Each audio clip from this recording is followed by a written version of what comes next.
বুঝি তো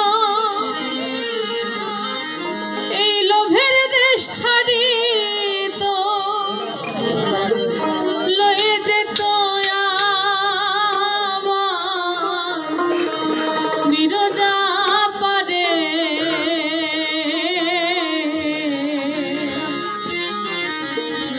আমি কারে দিব দোষ, নাহি পরের দোষ, আপন মনের দোষে আমি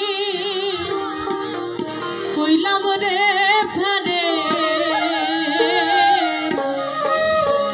কারে দিব দোষ।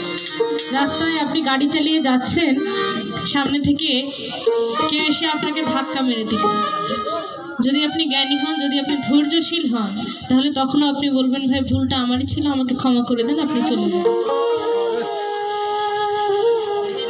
এটা সাধকের স্বভাব, এটা মহতের স্বভাব। সেই স্বভাব যেন আমার মধ্যে মালিক দেন, আমি যেন সেই স্বভাবের একটা মানুষ হতে পারি। আমার জন্য দোয়া করবেন।